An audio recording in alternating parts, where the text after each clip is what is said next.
At a time when a single anamorphic prime lens could easily cost you tens of thousands of dollars, SLR Magic flipped the script and was one of the first companies to deliver more affordable anamorphic prime lenses to the masses. But today, that's not really as revolutionary of a concept as it once was, with all kinds of new, budget, anamorphic primes being announced what seems like weekly. This more diverse market and competition has driven down the cost of the SLR Magic significantly, so are the SLR Magic 2X primes actually now a reasonable option for those looking to get into anamorphics? I'm David, and this is The Whole Picture.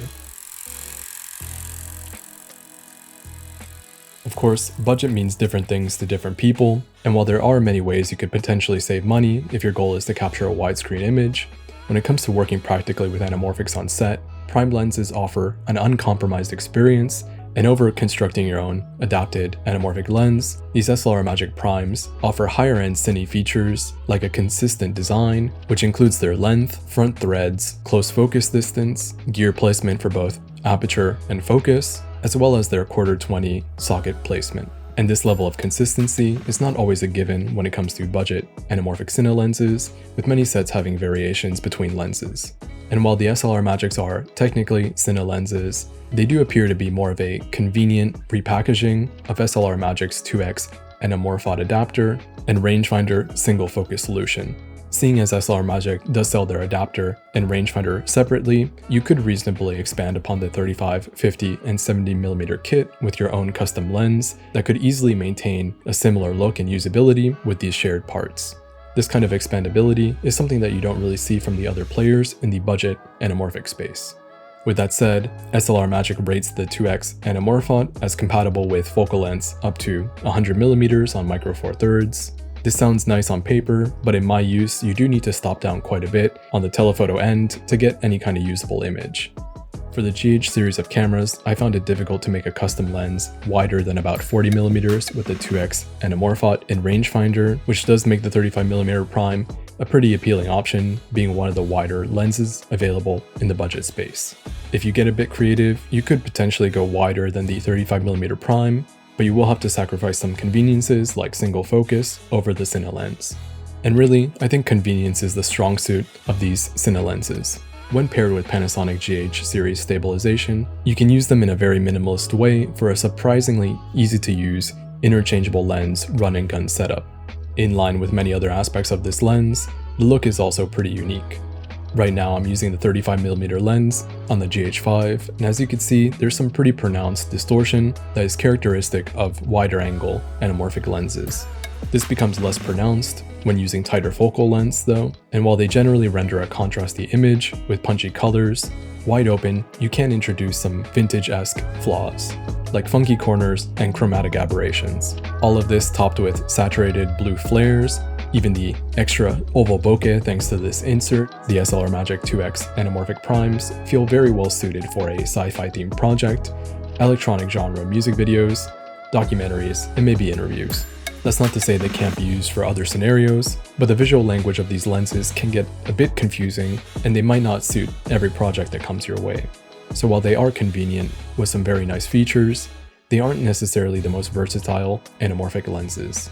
Beyond the potentially limiting visuals, close focus is a not-so-close 3.5 feet.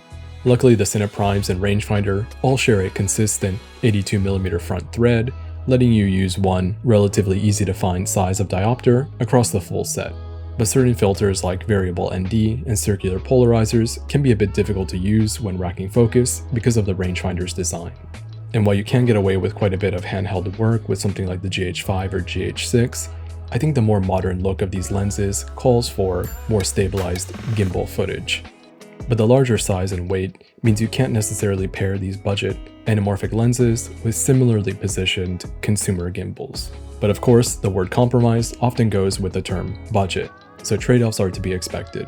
And while they aren't perfect, their convenience and lower barrier to entry can make them a great choice for prosumers in the micro four thirds ecosystem.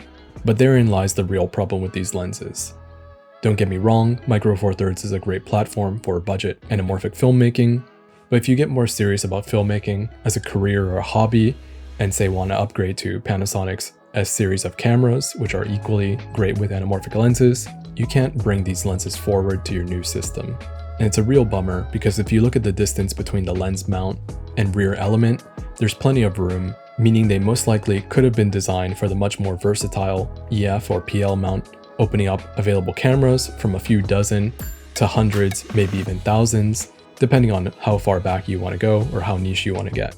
Being limited to only Micro Four Thirds means your camera selection will play a big role in how versatile this set could be. They could have big potential on something like the Zcam S6, which offers an APS-C open gate filming option. The GH series of course offers a good balance, but when you get into other Micro Four Thirds cameras, the crop just gets tighter and tighter, making the set less versatile. In general, being exclusive to Micro Four Thirds locks out many filmmakers from even trying out these lenses to begin with, which is a shame because at this price point, they could be interesting options to get started on your anamorphic journey. Similar things could be said about other budget anamorphic lenses exclusive to mirrorless mounts, but the industry does seem to be trending towards more versatility, with many companies offering interchangeable lens mounts for the lenses themselves, or at least giving filmmakers an option to purchase these lenses with more easily adaptable mounts like PL or EF. And you really see this with the recently announced Laowa Nanomorph lenses that come in just about every consumer lens mount available, and while they aren't necessarily the 2x squeeze that we see on the SLR Magics, in comparison they come in cheaper while brand new and seem like a great compromise when it comes to this kind of space. While it might be a little bit too late for the SLR Magic anamorphic primes, I think the industry is overall trending in a more open and versatile direction, which is really exciting for all kinds of filmmakers. And while I appreciate the expandability, simplicity, and conveniences these lenses offer as an invested Micro Four Thirds user, at the end of the day, the images that they produce don't always line up with anamorphic's visual language, at least to me personally. Having to stop down as the lenses get tighter with an already small sensor can make the images feel, well, kinda cheap. When anamorphic's appeal is so tied up with a big Hollywood image, it can be a little bit disappointing. And with the markets for consumer anamorphics only growing, with increasingly compelling options when it comes to size, versatility, and costs, it might not be so long before the SLR Magic 2X primes fall into relative obscurity. Maybe when they hit that point, everything will go full circle and they'll become some of the best budget options around, but for now, I don't think they're worth $1,000 a lens. Regardless, I am very thankful that they do exist, as they were some of the earliest anamorphic cine lenses that proved there was a real interest and demand for affordable anamorphic equipment, and in no small part, I'm sure led to the huge influx of consumer anamorphics we see today. Anyways, I'm David, and this is The Whole Picture.